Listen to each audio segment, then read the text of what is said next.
la fragilité de sa présence, la littérature suscite l'étonnement, l'effroi et la passion. Elle est l'interprète d'un esprit sourd et secret qui traverse toutes les formes du rapport à l'écrit.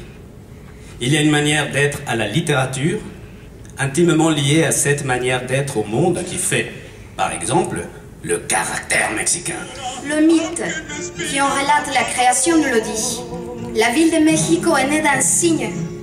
Le choix de sa construction sur une île, au centre d'un lac, vient de l'apparition d'un aigle dévorant un serpent juché sur un cactus. Le drapeau national et chaque pièce de monnaie sont là pour nous le rappeler. Nous n'arrivions pas au nombre de 450 ans et nous n'avions rien oublié. Des conversations et des avis de nos alliés de Huajuapango, de Tlaxcala et de Tlalmanalco. Nous avions présent à la mémoire leur conseil de ne pas entrer à Mexico où l'on devait tous massacrer.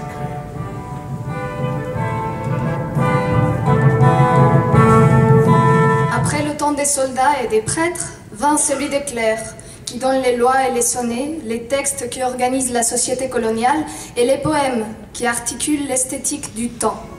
Hombres necios, que acusáis a la mujer sin razón, sin ver que sois la ocasión de lo mismo que culpáis. Si con ansia sin igual solicitáis su desdén, ¿por qué queréis que hagan bien? Si las incitáis al mal. La littérature mexicaine est fondée sur la fidélité et non sur la trahison. Elle est dépourvue de maudits et de furieux qui peuplent les lettres de nombreuses cultures et de nombreux pays. Au Mexique, où l'écriture est conçue comme une forme de domination, manque la transgression qui aurait pu introduire le roman. Tu prends de la main le poignet de la femme, ce poignet mince qui tremble. Le déjeuner est prêt. Te dira-t-elle de la voix la plus basse que tu aies entendue?